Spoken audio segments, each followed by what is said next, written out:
Recentemente, me deparei com um caso que viralizou nas redes sociais, mais especificamente em uma publicação da página Reais Bombando. O que parecia ser apenas mais uma história trágica acabou revelando uma reviravolta impressionante. Uma mãe, tomada pela dor da perda da filha, decidiu agir por conta própria e fez isso dentro de um tribunal. Sim, é exatamente isso que você imaginou. O vídeo de hoje vai explorar essa história real que mistura drama, justiça e vingança de um jeito que poucos imaginariam.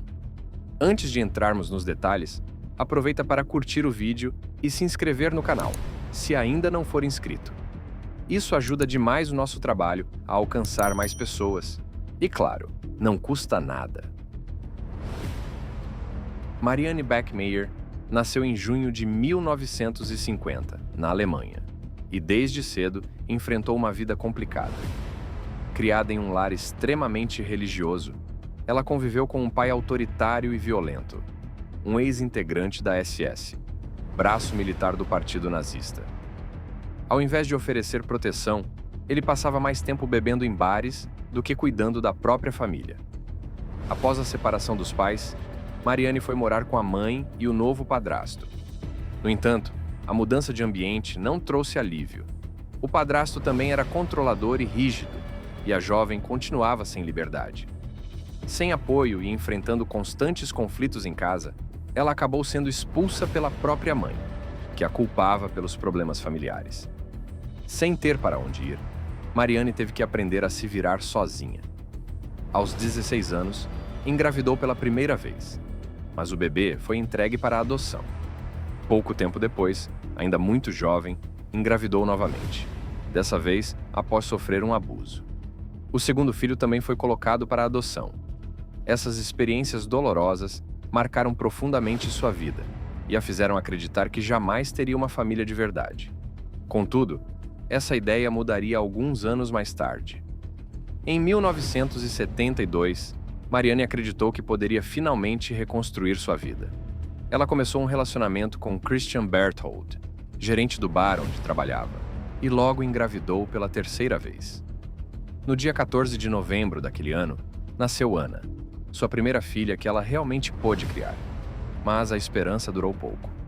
Christian não quis assumir um compromisso mais sério e abandonou Marianne antes mesmo do nascimento da criança.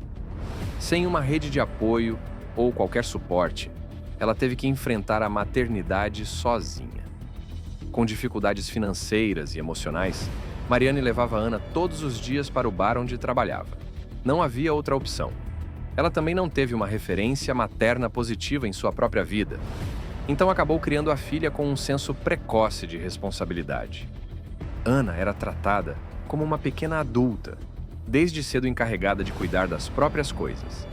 Apesar disso, pessoas próximas afirmam que o amor de Marianne por Anna era imenso.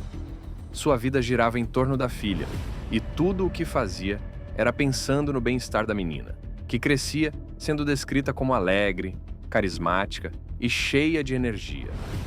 Todos diziam que Anna tinha um futuro brilhante pela frente. Em 5 de maio de 1980, um episódio triste e irreversível mudou para sempre a vida de Marianne. Naquele dia, Anna, sua filha de apenas 7 anos, teve uma discussão com a mãe e, contrariada, saiu de casa sozinha. Enquanto caminhava pela rua, encontrou Klaus Grabowski, um homem de 35 anos que trabalhava como açougueiro. Klaus se aproximou da menina com um convite aparentemente inofensivo.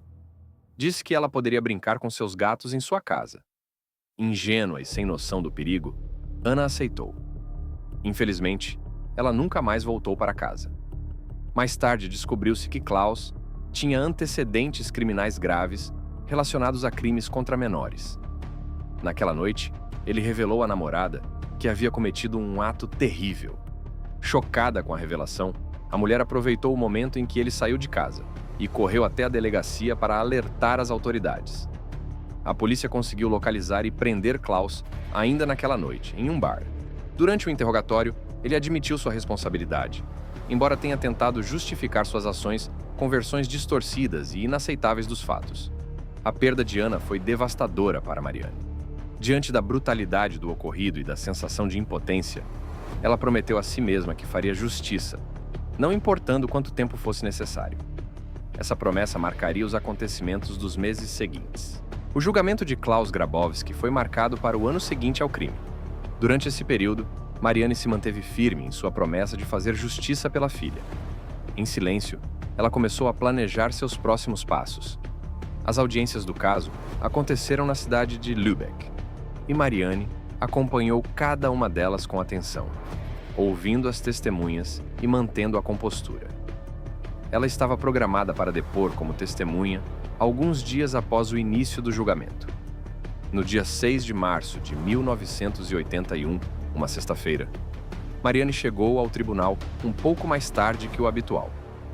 Como era conhecida pelas autoridades e demonstrava estar emocionalmente abalada, não foi revistada de forma rigorosa na entrada. Klaus já estava no tribunal, sentado no banco dos réus, quando Marianne entrou. Sem hesitar, ela se aproximou por trás e disparou 7 vezes contra ele. 6 tiros o atingiram, e ele morreu ali mesmo, no local. Após o ocorrido, Marianne largou a arma e permaneceu parada, olhando para o corpo no chão. Disse que, naquele momento, sentiu como se tivesse finalmente feito justiça pela filha. Esse ato, extremo e inesperado, rapidamente ganhou repercussão nacional e internacional. A história comoveu o público e dividiu opiniões. Alguns a viam como uma mãe em luto que agiu por desespero, enquanto outros questionavam os limites da justiça por conta própria. O caso rapidamente ganhou destaque na mídia. A atitude de Marianne chamou a atenção de emissoras de todo o mundo, que viajaram até a cidade para cobrir o acontecimento. Com a repercussão, ela acabou vendendo sua história para uma revista, o que lhe rendeu cerca de 100 mil marcos alemães, valor que, na época, ajudou a custear sua defesa. Enquanto aguardava o julgamento sob custódia, Marianne passou a receber inúmeras mensagens de apoio. Flores, cartas e presentes enviados por pessoas que viam nela uma mãe que havia agido movida pelo sofrimento. No entanto, essa imagem começou a ser questionada à medida que detalhes de seu passado vieram à tona. Quando a revista publicou sua história, veio a público que seu pai havia sido membro de uma organização militar ligada ao regime nazista, e também surgiram informações controversas sobre os 2 filhos anteriores, que ela teria colocado para adoção.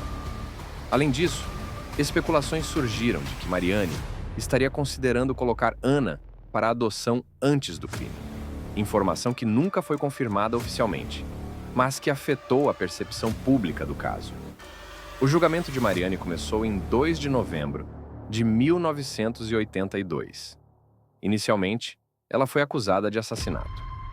Durante o processo, sua defesa argumentou que ela teria tomado a decisão de atirar após ver imagens da filha exibidas no tribunal como uma reação emocional extrema. No entanto, isso foi desmentido quando se descobriu que ela já havia treinado o uso da arma, o que indicava planejamento.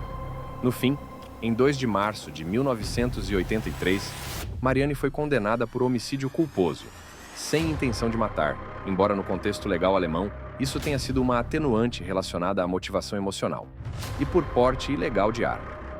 A pena foi de 6 anos de prisão, mas ela foi libertada após cumprir apenas 3.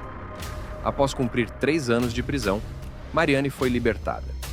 Por um tempo, manteve-se afastada da mídia, evitando falar sobre o ocorrido. No entanto, em 1994, ela concedeu sua primeira entrevista sobre o caso. Nela, afirmou com clareza que sua motivação para atirar em Klaus foi impedir que ele continuasse manchando a memória de sua filha com declarações falsas e ofensivas. Marianne disse nunca ter sentido culpa pelo que fez, e que acreditava ter agido em defesa da dignidade de Anna. Para ela, o ato foi uma forma de proteger a memória da filha de qualquer nova tentativa de distorcer os fatos.